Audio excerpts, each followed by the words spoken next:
তার সামনে অশ্রু ভেজা চোখ নিয়ে দাঁড়িয়ে আছে এক দক্ষিণী, যাকে দেখে মাহিরা বেশ মায়া হলো। সে কিছু বলার আগে সিনথিয়া বলল, তুমি খুশি হয়েছো তো আমার সংসার, আমার রুম আর আমার মানুষটাকে আমার থেকে কেড়ে নিয়ে? এই সবকিছু আমি তোমাকে দান করলাম, তোমার থেকে আমি এসব আর কখনো চাইবো না। আপনি বিশ্বাস করুন, আমি ইচ্ছা করে বিয়েটা করিনি। আমি মা বাবা মরা মেয়ে, গরিব ঘরে জন্ম আমার, মামার ঘরে বসেছিলাম। ওনারা সুযোগ খুঁজছিল আমাকে বিদায় করার। আর যখন এমন একটা পরিবার থেকে সম্বন্ধ এসে গেল যারা কিনা একটা সন্তানের জন্য দ্বিতীয় বিয়ে করাতে চাচ্ছেন ছেলেকে, তখন আর আমার মামা মামি আমাকে কিছু জিজ্ঞাসা না করে জোর করে কথা শেষ হবার আগেই সিনথিয়া বলল, চাইলে তো পালিয়ে যেতে পারতে, দু চোখ যেদিকে যাই যেতে পারতে, রাস্তায় ভিক্ষা করতে পারতে, তবু তুমি এখানে এসে আমার সবকিছু নিয়ে নিয়েছো। শুধু এটা মনে রেখো, আজ তুমি আমার জীবনটা শুধরাতে আমার জীবন তরি এক অথৈ সাগরে ভাসিয়ে দিয়েছো। আমি তোমাকে অভিশাপ দিলাম, যে সন্তানের জন্য তোমাকে এত আশা করে এই পরিবারের সবাই নিয়ে এসেছে, আর যে সন্তান দেবার প্রতিশ্রুতি দিয়ে তুমি আমার সংসারে ভাগ বসিয়েছো, সেই সন্তান তুমি দিতে পারবে না। এটা আমার অভিশাপ, এক অভাগীর অভিশাপ। মাহিরা প্রচন্ড ধাক্কা খেলো। সে কি করবে কিছুই বুঝতে পারছে না। এত বড় অভিশাপ দিয়ে গেল তাকে। যদি এটা সত্যি হয়ে যায়, কিছুদিন পরে ডাক্তারের কাছ থেকে ফিরে সাব্বির তার বাবা মাকে খুশির সংবাদ দিল। সাব্বিরের মা বাবা দুজনেই বেশ খুশি হলো। বাবা বললেন, আমি জানতাম তুমি আমাদের নিরাশ করবে না। একটা বংশের প্রদীপের জন্য আমরা হাহাকার করছিলাম, তুমি আমাদের অনেক বড় উপকার করলে মা। হুট করে বিয়ে করে মিলিকে শহরে নিয়ে আসা হয়েছে। আনুষ্ঠানিকভাবে কিছুই হয়নি। আমি মিলির প্রেমে পড়ে যাই। মিলি স্বাভাবিক পরিবারের একটা মেয়ে, ওর নম্রতা ভদ্রতা আমার মুগ্ধ করে। তার চেয়ে অবাক জীবনে ভয়ঙ্কর একটা অতীত ছিল,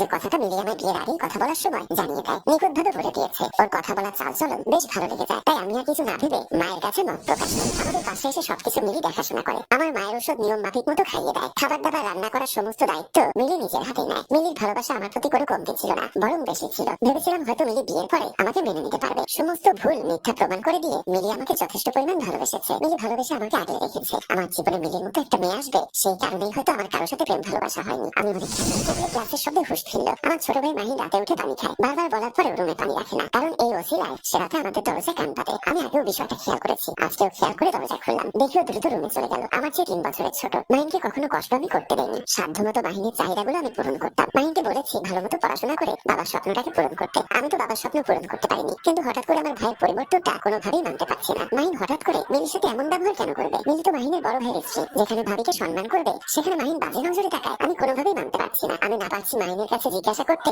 যেখানে ভাবিকে সম্মান করবে সেখানে মাহিন বাজে নজরে তাকায়। আমি কোনোভাবেই মানতে পারছি না। আমি না পারছি মাহিনের কাছে জিজ্ঞাসা করতে, না পারছি সহ্য করতে। সে কে থাকে? তোমার দেখভাল কে করে? নিশ্চয়ই ভারিয়া করে। তোমার যখন যা প্রয়োজন তুমি কার থেকে চেয়ে নাও? নিশ্চয়ই ভারিয়ার থেকে। মা, আমি জানি তোমার মেয়ে নেই, তবে তুমিও তো একটা মেয়ে। তুমি জানো বোঝো একটা মেয়ে পরিবার পরিজন ছেড়ে অন্যের বাসায় কেমন ভাবে বেঁচে থাকে, কেমন একটা ডিপ্রেশনে থাকে। তুমি যদি শাশুড়ি হয়ে ওর দেখভাল না করো, মেয়ের মতো না দেখো, তাহলে দেখবে কে ও তোমার বাড়িতে এতিম, আর আব্বাকে আব্বা ডেকে খুব সহজেই আপন করে নিয়েছে। তোমরা কি পারো না তাকে মেয়ের আসনে বসিয়ে ভালোবাসায় আপন করে নিতে? খেয়াল করলাম মায়ের চোখ দিয়ে অশ্রু গড়িয়ে পড়ছে। ফুপা কান্নায় ভেঙে পড়ে মুখ আঁচড় দিয়ে মা নিজের মুখ ঢেকে নিল। আমি আর মাকে লজ্জা দিলাম না। এদিকে রুমে ফিরতেই ফারিহা আমার কাছে এসে অশ্রুসিক্ত চোখে বলল, আমাকে সব বললেন কেন? আমি হয়তো একটু ভুল করেছিলাম। না হলে কি? মুচকি হেসে বললাম, ফারিহা চুপ করো। বলেছি তো আমি সব জানি, তবু আমাকে এসব বলা আপনার উচিত হয়নি। উনি মুরব্বী মানুষ। আচ্ছা এসব বাদ দাও প্লিজ, আমার ক্ষুধায় পেট ফেটে যাচ্ছে। ফারিহা চোখ মুছে বলল, ও আমি তো খেয়াল করিনি এতক্ষণ। আপনি ফ্রেশ হয়ে আসুন বলে সে খাবার আনতে গেল। রাত 11টা। ফারিহা সহ রুমে বসে আছি, মেয়েটাকে হাসানোর চেষ্টা করছি। তখনই মা আলতো পায়ে